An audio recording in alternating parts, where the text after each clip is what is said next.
So, today's lessons are like, you could say they are some of the top hits of the Bible. The gospel lesson, which comes from John, is a Bible story that everybody knows. I mean, even if you don't know much about the Bible, you know this one because it's so weird.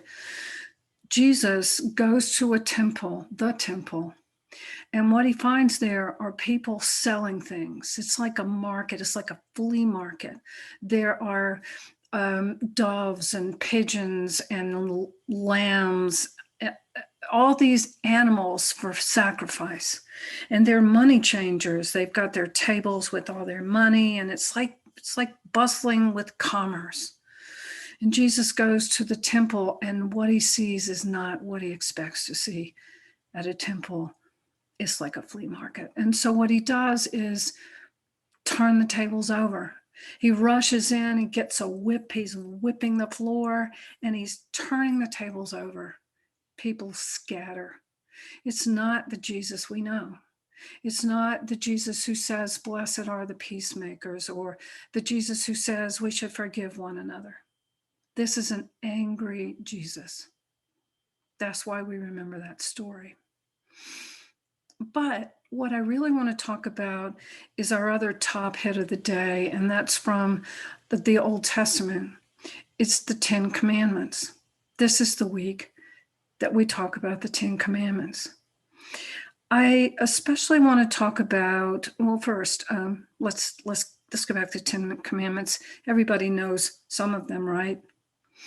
You shouldn't kill. You shouldn't lie. You shouldn't steal. I want to talk about ones that we don't talk about as much. Number 1 and number 2 and number 10. Number 1, you shall hold no gods before me. I am the only God. Number 2, you should not make idols and worship them. And number 10, you should not covet what belongs to your neighbor. Okay, let's start with imagining this scene, which comes out of Exodus. The Israelites are frustrated. They've been out there for a long time. They haven't reached the promised land, and Moses has left them. He's gone up on the mountain and left them back alone with another person who's in his stead, Aaron. They wait and they wait. And somebody gets the bright idea that they should make their own God. So they pull together their gold things, and somebody in the group who's got a lot of skill makes a golden calf, a giant cow, but it's a calf. And they put it on a pedestal. Picture it. All the people are running around and singing praises to a golden calf, which didn't make God very happy. So that's what they did. They made an idol, and we're talking about idols today. What do we idolize? What do we care about so much that we nearly worship it? We have a show, The American Idol, where people compete to be the most best singer and dancer, and whoever wins is our American Idol. And we might idolize a singer, a movie star, might idolize a really beautiful car, a great truck, a beautiful house. Well, I'm going to show you what's in my house.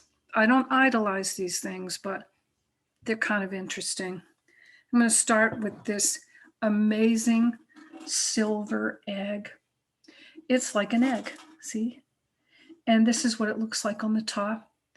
It's really a magnificent thing. This silver egg thing belonged to my mother-in-law, and it was in her dining room.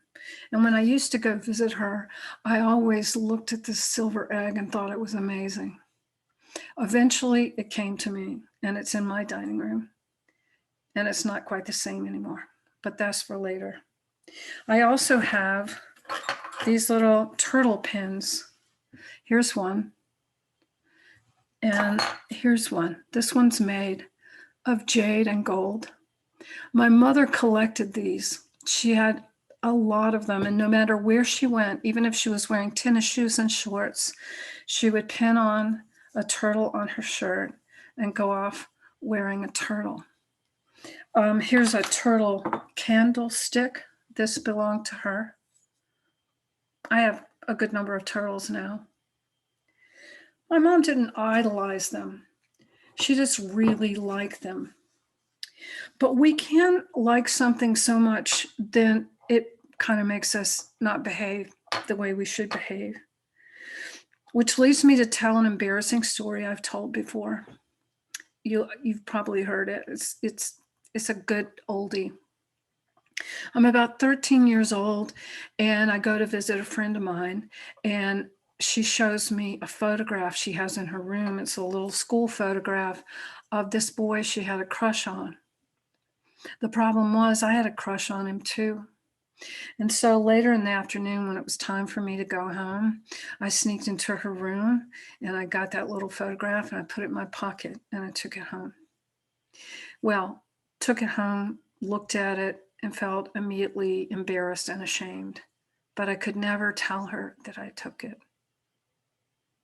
I'm a grandmother now, and I'm still ashamed I took that picture. But that's what leads to the last commandment. Because what I did is I wanted something that belonged to someone else. You might say I idolized it. It was something I kind of worshiped. I have the word here for you, the word covet. It's an old-fashioned word. What it means is you want something that belongs to somebody else. It's a slippery little slope we go down. Picture the man who lives next door to someone who has a beautiful apple tree, and he really admires the apple tree, but he also knows those apples are delicious. And so one day he sneaks over and he grabs a few. Here's the interesting thing about the 10 Commandments.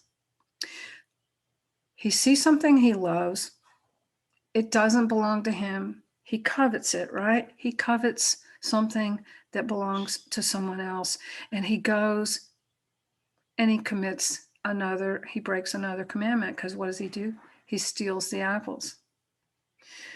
Then let's say his neighbor says, did you steal apples? And he goes and breaks another law. No, he lies.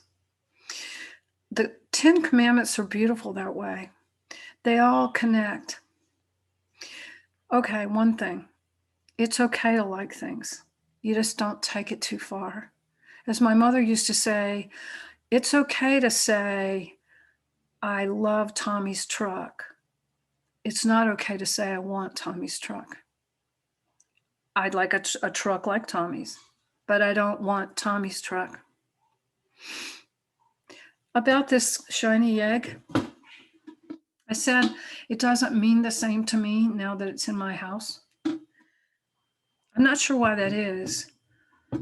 Maybe it's because it was more beautiful when it belonged to my mother-in-law. Maybe it's because I looked at it so long that when I really had it, it wasn't really as wonderful as I thought. And about these little turtle pins, when my mother died, she probably had 30 of them. My sister and I took them and we laid them all out on a bed and we divided them up. She got half and I got half. But the turtle pin is not the same now that my mother's not here. It's just a pin. I want to go back to Jesus turning over the temples. He didn't turn over the temple, he turned over the tables. I think it was because all those people were just not paying attention to what really mattered. Here they were with all their money and all their pigeons and lambs. And Jesus was right in their midst. And they didn't even notice. Are we guilty of idolizing? Do we have idols? I hope not. I doubt it. Do we sometimes covet what belongs to somebody else?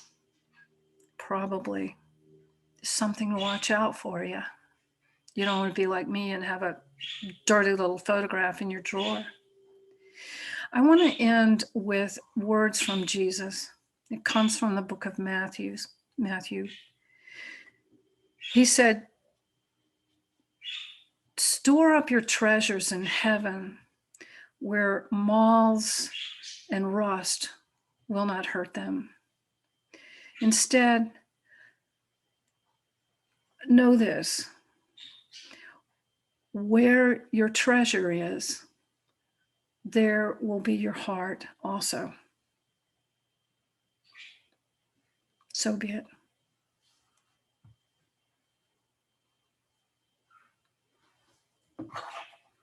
And I'm stopping this and saying goodbye.